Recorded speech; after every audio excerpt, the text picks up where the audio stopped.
girls were attacked, villagers catch a massive crocodile.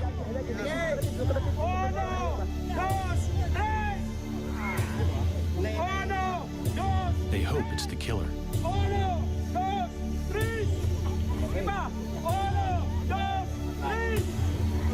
All night long, they struggle to haul it back to the village.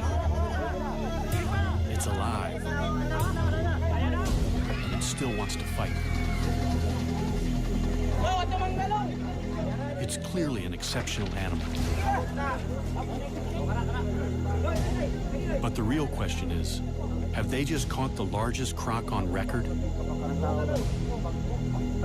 And will that finally bring an end to 2 years of terror? The Agusan Marsh lies on the island of Mindanao in the southern Philippines. It's an almost pristine wetland the size of the city of Chicago. At the southern end lies Lake Mihaba. The enormous network of lakes, rivers, and marshland is an ideal habitat for crocodiles. People live here for the same reason as the crocs. The fishing is good.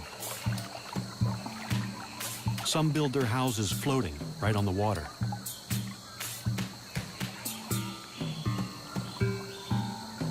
Others live in stilt houses dotted around the marsh. In the rainy season, the water level can rise by 4 meters. It seems idyllic, but something strange has happened. For 2 years, this water has brought misery and terror. A massive crocodile stalked the villagers. It ripped their precious water buffalo to shreds before their eyes. Attacked one fisherman and his son.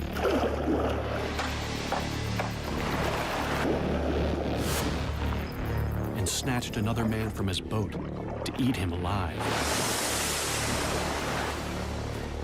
But it all started with the attack on the schoolgirls on Lake Mihaba, in the heart of the marsh.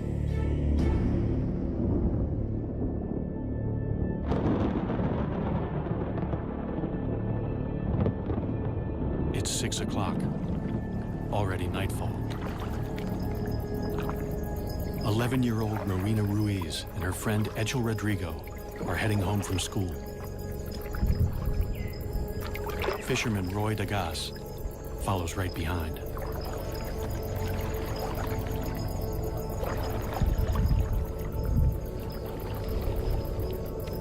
None of them knows that they're being watched by a crocodile about to start a killing spree.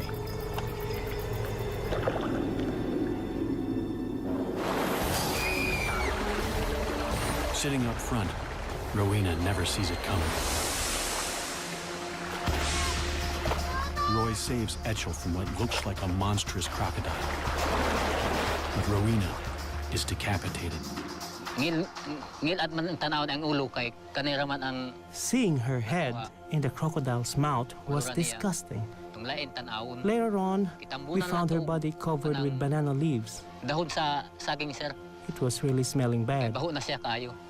Rowena's dugout canoe still bears the scars of the attack. This is Rowena's boat, and these are the bite marks left by the crocodile. Here, here, and here. What kind of monster can bite through solid wood? The culprit is a saltwater crocodile, or salty. They're the largest of all living crocodilians, typically reaching 4 to 5.5 meters. Salties prefer freshwater, but can live in the sea because they're able to excrete salt through special glands. They've spread thousands of kilometers across the ocean to colonize lands from India to Australia. Salties have been hunted to the brink of extinction in much of Southeast Asia for their fashionable and highly sought-after hides. They also have the strongest bite of any animal.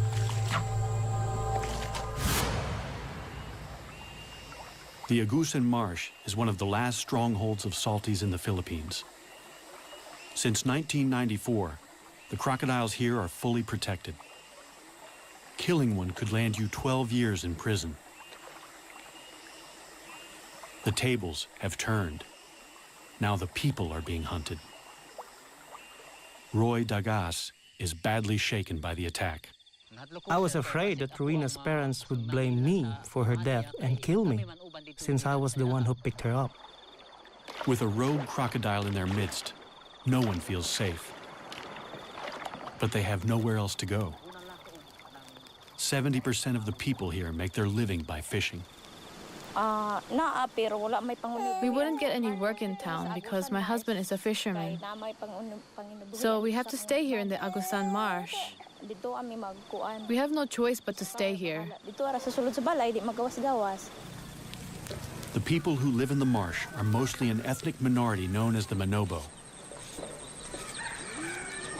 They live a mostly traditional lifestyle in one of the poorest areas of the Philippines. Completely dependent on the marsh for their livelihood. After years of peaceful coexistence, people here suddenly live in fear of crocodiles. We stay inside most of the time because we are scared. We only go outside when Roy is around. We used to see them, but they didn't attack anybody. Attacking people, that's reason. Because the crocodiles are strictly protected, the villagers can't hunt the croc down until the government issues a permit. Meanwhile, children go to school, and the men still have to go out fishing to feed their families.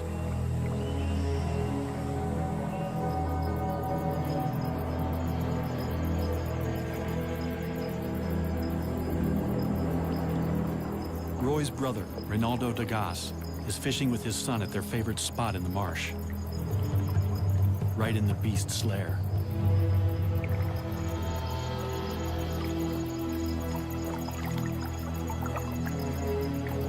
Fishing from the low-sided canoe, they're sitting ducks when the monster croc attacks. The pair fights back. I hit it on the side of its head with my paddle. Then it bit the side of the boat. It was very close. They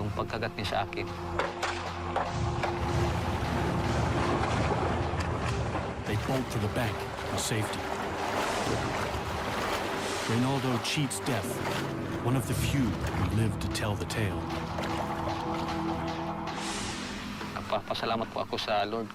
I thank the Lord for saving me that night, or I would have been dead meat. Just downriver from Lake Mihaba lies the village of San Marcos, population 1,075. The village has no electricity or running water. It's the main base for the Manobo, including people who live in floating houses and retreat here in the rainy season. Rudy Ayala is the chieftain of this area. Ang pinakadako nga hulga sa Buaya. The biggest threat to crocodiles here is the growing number of people moving into the crocodiles' territory, competing with them for food and space. Competition for fish in the lake could be causing the big croc to seek out new food. In San Marcos, it's found a ready supply. The people throw their garbage, including animal carcasses, in the water. The crocodile has been spotted in the river that runs through the village. Rudy lays down the law. The advice is simple. Don't lure the crocodile into the village with easy meals. It seems to work. There are no further attacks near San Marcos. Instead, the crocodile sets off in a different direction. It's been spotted 5 kilometers south of Lake Mihaba, and it's about to kill again. Nueva Era is a remote village set back from the marsh. The small stream that flows through it is the sole source of water for 1,300 residents. A 15-meter wooden bridge is the only safe crossing, especially now that the croc is in their creek. It's a long way from home, having swum through a network of rivers and creeks to reach the village from Lake Mihaba.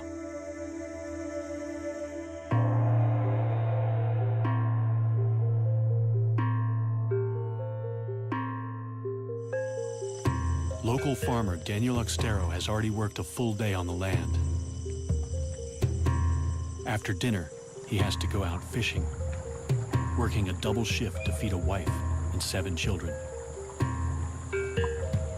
He doesn't go far. Fishing near the bridge, he's within earshot of his younger sister. Daisy's house overlooks the creek.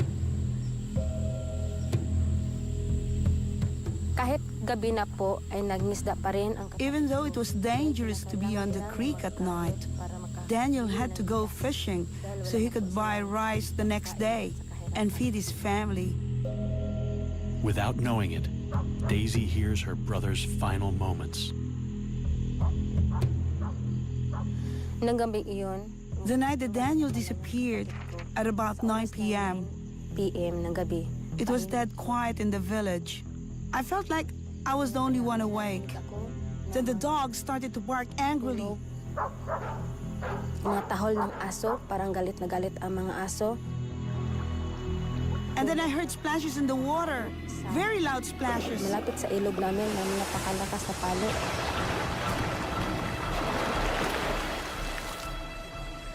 Papunta na ako. I was terrified, so I went to bed. Natakot. At kinaumagahan, The next morning, one of our relatives came to tell me that Daniel had gone missing. Daniel na hindi nakauwi. Despite repeated attempts to find his body, all that was ever found of Daniel was his boat and his hat. This picture is the only memory we have of Daniel, because just before he was killed, his house burned down and everything he owned was destroyed. Kani ang balay ni Daniel, nagamay taghuat madako. This was Daniel's house, but it burnt down. He was building another one when he went missing. Nawala siya. Daniel's family lost a provider and a much-loved father and son. Guol ko kay wala naman siya. Of course I miss him. He's my son. Perhaps it was fate. He was a fisherman, and maybe this is a fisherman's fate. The fate of Daniel's killer is also sealed. The government in Manila has finally issued a permit to hunt down the rogue crocodile. As long as it's taken alive. There's only one man for the job. Croc legend Ronnie Sumiller has been hunting nuisance crocodiles for 20 years. This will be his most dangerous mission yet. Members of Daniel's family are eager to show Ronnie to where the attack happened.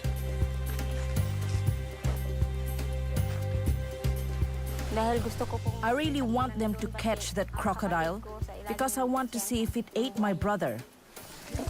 I am scared of the big crocodile. Para sa mga buaya, We're especially afraid for the children. There are lots of children here. bata. The children don't swim here anymore, but they're in great danger anytime they come close to the creek. The water's edge is a favorite hunting ground for crocodiles. They're ambush predators. It's a strategy honed over millions of years. By lowering their heart rate to 2 beats per minute, they can stay submerged for an hour without breathing, waiting for prey to stray into the strike zone. The attack is sudden and fast. Death can be slow. Crocodile teeth are not for chewing. They're for holding the prey, while the croc uses brute strength to rip it to pieces. They spin to tear off chunks from large prey, the infamous death roll. Smaller prey is shaken to pieces. Ronnie's plan is to use the croc's own preferred hunting strategy to capture it.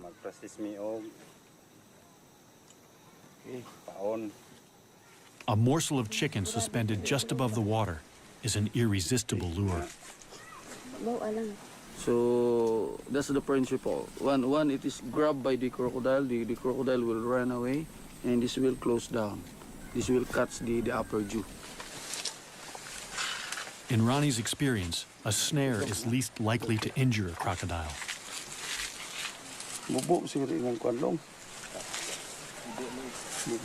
So, this is a hard job because you have to make sure that we have to capture it alive. Ronnie posts a sentry in a nearby treehouse. Now, it's a waiting game.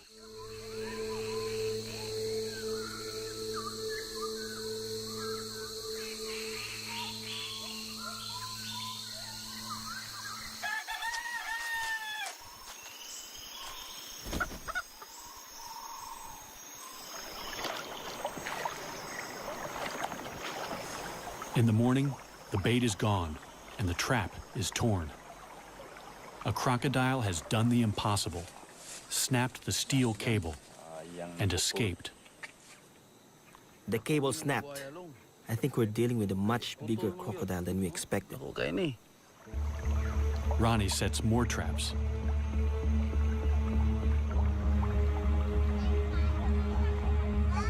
For the villagers, it's a terrifying wait. They find trap after trap in shreds. The croc must be huge. 3 weeks later, a trap finally holds.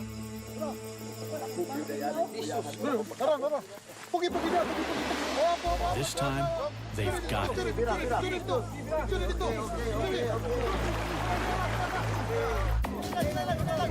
Several dozen men strain in a tug-of-war with a powerful crocodile on the end of their line.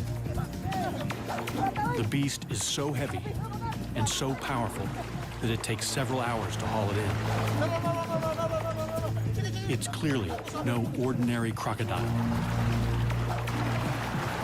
But it's only when they finally land it that they realize exactly what they're up against. It's immense.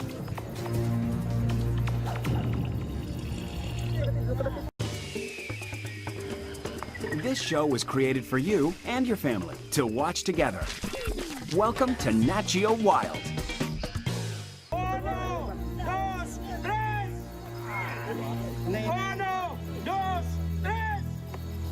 60 people work all night to drag the beast 1.5 kilometers back to the village.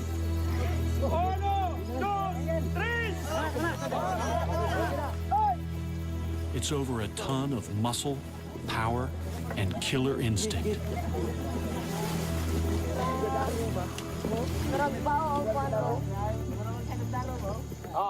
As word spreads that they've caught the killer, more and more jubilant onlookers flock to the creek. Everyone wants to get close to the enormous animal now that he's tied down.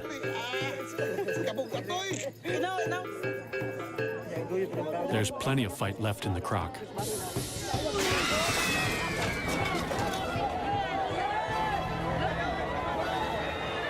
For a moment, everyone's heart stands still. The ropes only just hold. But the hard part is yet to come. They have to transport the enormous reptile 11 kilometers to a purpose-built tourist park at Consuelo, near the main road. The problem is, the road to the park is on the other side of the creek. And the only bridge is far too rickety and narrow. They have to transfer the killer crocodile to a makeshift pontoon and float him across.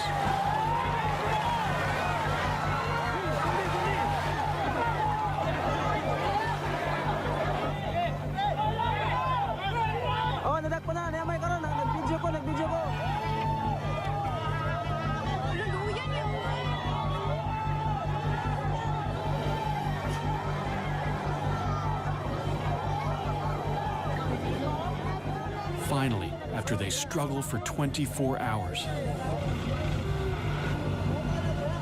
victory.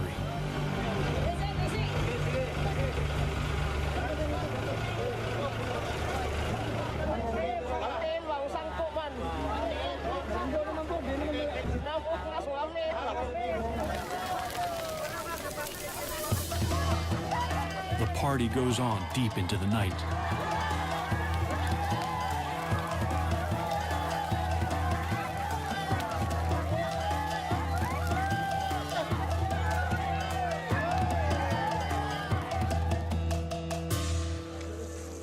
Morning finds the monster the star attraction at the Echo Park. Its pond was initially going to be a swimming pool for children. It's clearly a male. He weighs more than 1,040 kilos. Female salties rarely exceed 160 kilos and grow no more than 4 meters. This guy looks to be over 6. They call him Lolong. Lolong could get them into the Guinness Book of Records. They finally get a good look at him, but the villagers have second thoughts about whether this is the killer croc.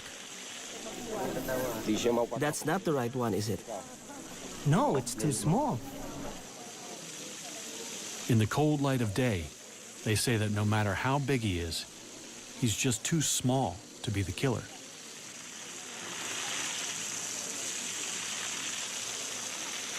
Roy Dagas, who was with Rowena when she died, is certain that this is not the croc he saw that night.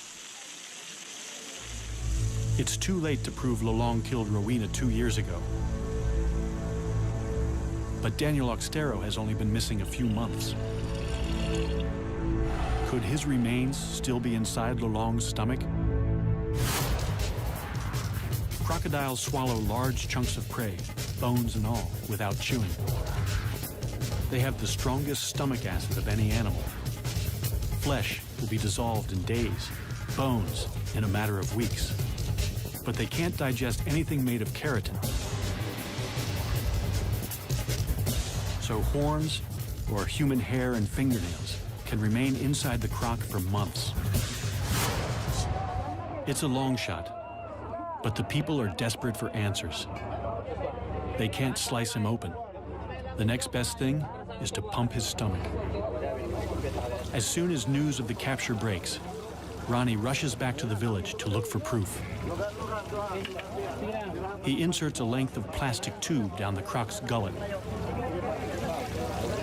Then he pours bucket after bucket of water into him until the croc vomits violently.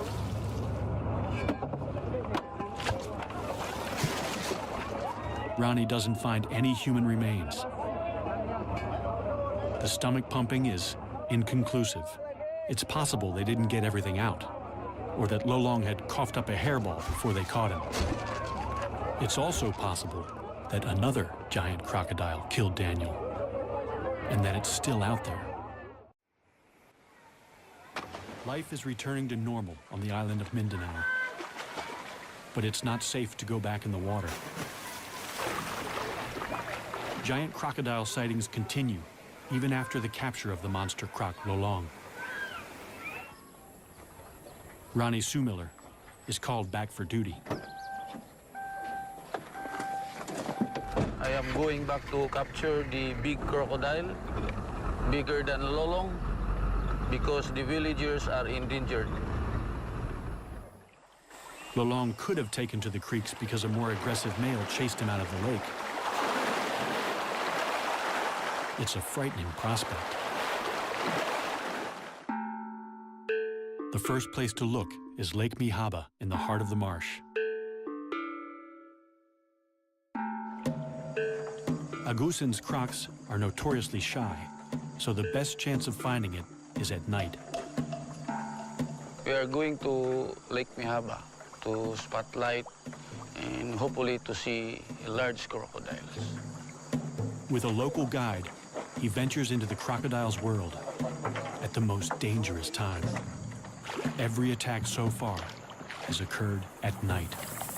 It's dangerous. to do this in this lake because of the presence of the large crocodile. But using flashlight, normally they will not attack. They're not alone. There are hundreds of crocodiles all around them. One of them could be the giant killer. In this lake, it could be 2 or 3 large crocodiles. Could be as large as lolong, maybe 20 feet. They see lots of smaller crocs.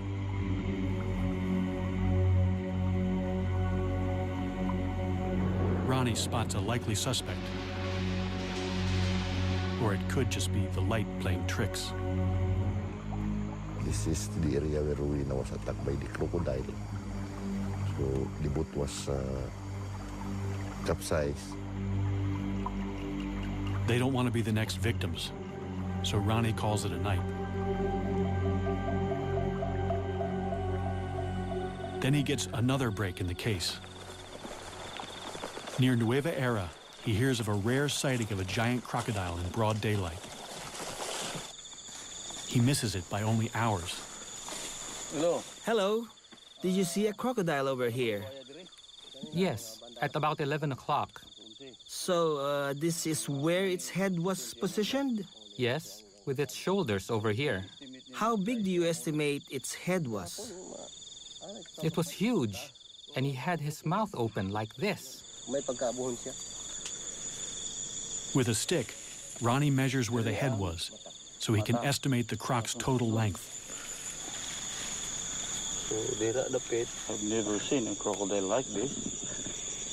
He is almost 40 feet, I should say. It's really a huge crocodile.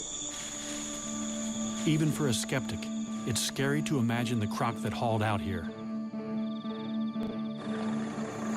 Then Ronnie discovers that this is not the first time that someone has reported a 12-meter croc around Nueva Era.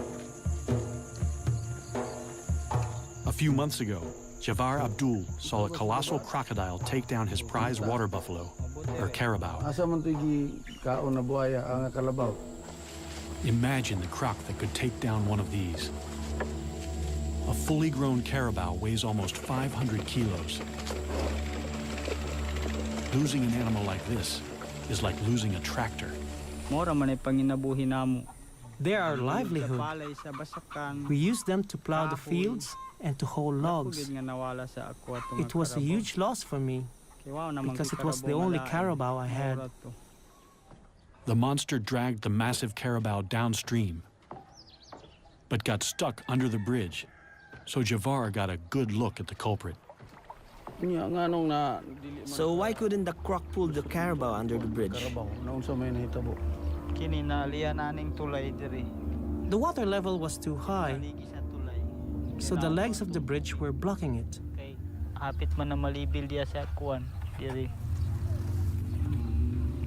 And how many crocodiles were there? 2. 2? Were they different sizes? Yes, a big one and a smaller one. Then he drops a bombshell. The smaller one was Lolong. How big do you estimate the big one was? I estimate more or less from that point over there to the far side of the bridge. Okay, let's measure that. Instead of one giant croc chasing another out of Lake Mihaba, it seems 2 giant crocs were feeding together. And the second one was even bigger than Lolong. Wow! 12 meters, ang taas. Oh, dako gyud nga buhaya kay 12 meters man. Ronnie now has 2 sightings of a croc even larger than Lolong, the one they captured. And no incriminating material in Lolong's stomach. So another croc could be responsible. Good news.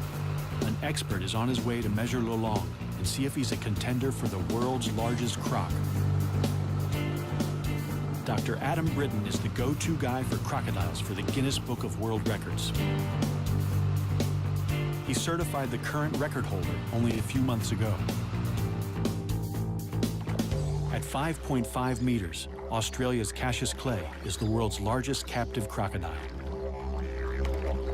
Lolong could be bigger.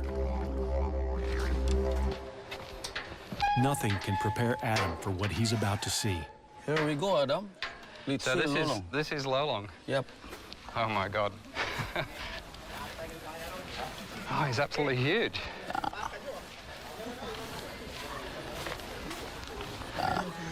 That's Lolong. It's incredible.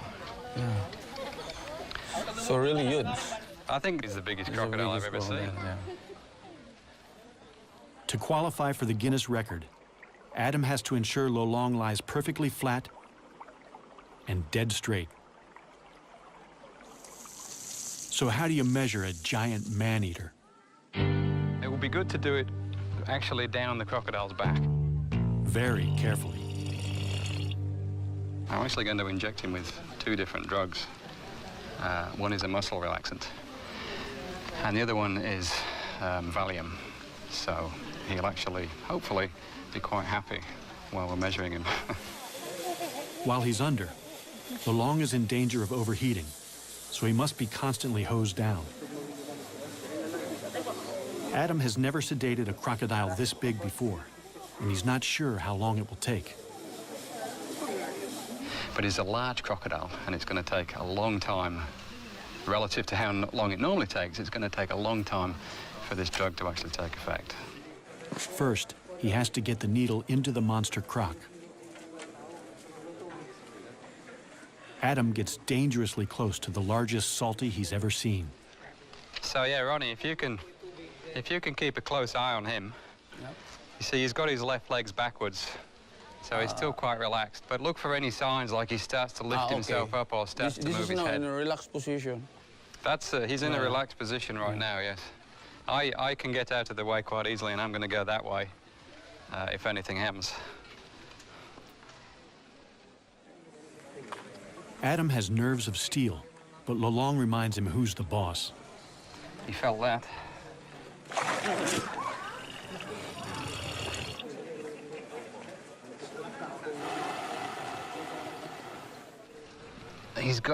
He's got some really powerful muscles that run down his tail, and this is intramuscular. So I'm just gonna go between the scales here. You see, this skin is so soft, it'll just go straight in. If I were to try and get it through there, it's actually quite tough. Okay.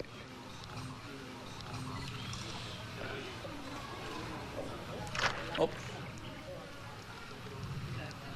Okay. It's like a big mosquito. Wow, even that bent the needle. That was simply because he moved his tail. So the power of the muscles in the tail bent the needle while it was inside. 30 minutes later, Lolong is still showing no signs of feeling sleepy.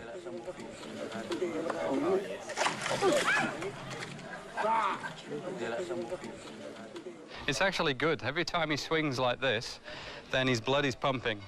And the sedative that we put in will take effect more quickly. Okay. The sedatives are still showing very little effect. But Adam has drugged Lolong as much as he dares. Too much could kill him. They're going to have to shut those massive jaws by force. We have to remember that this crocodile is huge, it's enormously heavy, very powerful. Adam can't do it alone. He's going to need some help. We're going to use 6 people for this procedure. He's going to have, by the time we've finished here, he's going to have 2 ropes on his jaws. So one person on either side of his head is going to hold those ropes nice and tight. Then I'm going to jump on the back of his neck and push his head down. This is after I put a towel on his eyes. I'm going to get one person then behind me to help me keep weight on his chest, and then 2 more people on his back legs. And we're going to lift his legs up off the ground so that he doesn't have any leverage with those legs. And he's still going to be stronger than us, really. I mean, he's huge, incredibly powerful, strong crocodile. But it's amazing when you get on the back of the head, particularly, and you cover the eyes and you put pressure down there, they often give up. They'll just sit there and say, okay, do what you need to do. Fingers crossed, anyway. Ronnie rounds up 5 volunteers. They have to get in the pen with the giant crocodile and sit right on his back. Okay, let's go and test him first and see if that drug is taking any more effect.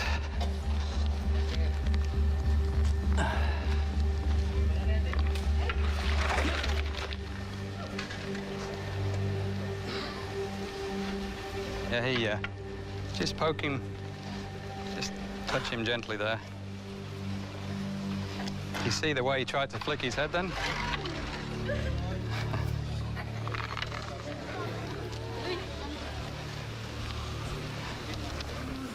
He's definitely lost some of his strength.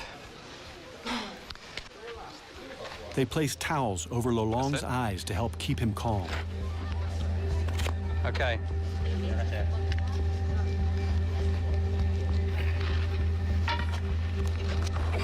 Holy mackerel. Okay, quick, grab his legs. Now we need someone. Okay, everyone on, someone with the tape now to tape his jaws. Don't it sticks to itself. One more, that's good. Okay, break him off. Scientists know very little about giant crocodiles. Also, I'll take one off. This is the first time anyone's been able to measure a living croc over 6 meters. Okay, is everyone good? Yeah. Okay, good job. I mean, I'm so used to doing this, but everything's scaled up. It's amazing. It's like measuring a dinosaur. It's just, it's amazing. I'm not used to this. 84.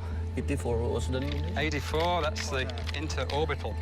Okay. Adam takes this rare chance to make detailed measurements. 255, it's actually 496.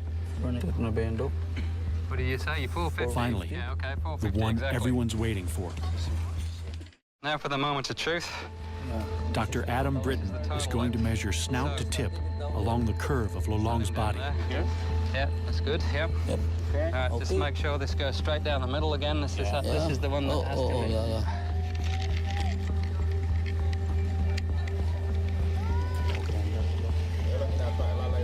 Can I get someone to hold this? 6170. 6170. Which is the largest saltwater crocodile in the world. 6170.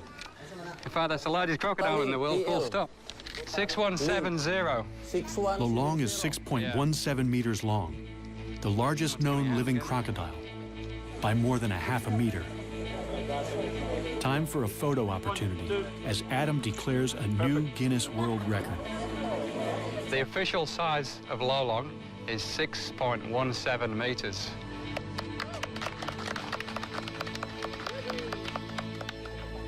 I'll give him a round of applause for that. That's very impressive. How did Lolong get so big? Adam thinks he was born to it, and that he could have big brothers with the same giant crocodile DNA.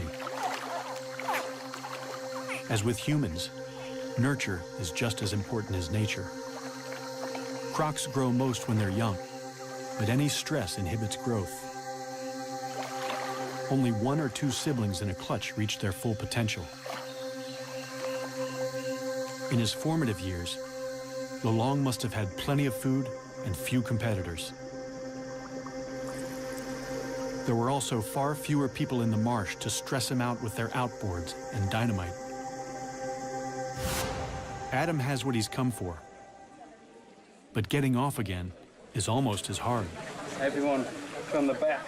We'll go backwards, all the way backwards, straight up. You last? Yes. And then I will come off and I will take the towel off. So what you need to do now is cut this tape, sorry. Everyone ready to go back? Go. Backwards. Keep going. Keep going. You too? Yeah. Okay, now you can... While Lolong is still a bit groggy, Adam can't resist the temptation to get his first really close look at the business end of a 6-meter croc. This is probably the most powerful set of jaws in the world, with teeth that'll make a meal of anything unfortunate enough to get too close. One thing that's interesting with these big crocs is the size and the shape of the head varies a lot. Lolong's is quite wide, so it's actually very interesting. He's got all these incredible gnarly ridges all the way down the front of his snout. But you look at his head and it's so flat and wide. Oh, and now he's opening his eyes to look at me. So, well, if he's looking at me, I'm going to move a little bit further out of range. So a saltwater crocodile has got the strongest bite of any animal, without question, and particularly Lolong. I mean, this will be, if we were to measure this bite, he would be the strongest that had ever been measured. It's quite amazing. But if you're going to have such an incredibly strong bite, then the jaws have got to be strong enough so that they don't splinter when you bite down on something like a turtle, for example. And the whole shape of the crocodile's head is really designed to give it that strength so that it's reinforced. So if he bit down on something, then it's not going to escape. Which reminds me, I better step back before I actually test this myself. Lolong is now officially the world's largest crocodile. His newfound fame is a massive boon to the community's tiny economy. In just the first few months, he brings in over $11,000 from tourists. There's a thriving cottage industry of Lolong-related goods. Their once mortal enemy has become a source of pride. However, there is still no proof that Lolong killed anyone. The attacks probably started because more and more people are moving into the crocodile's territory. And crocs are smart. Once they're onto an easy meal ticket, they'll keep coming back. There have been no more deaths since Lolong's capture. Still, the rumors of another giant croc won't go away. And after Adam and Ronnie go home, the people of the Agusan Marsh will still be living with thousands of crocs just meters from their houses. They've caught the world's largest crocodile, and they have a pen ready for his bigger brother. No matter what the experts say, the people believe that the real killer is still out there.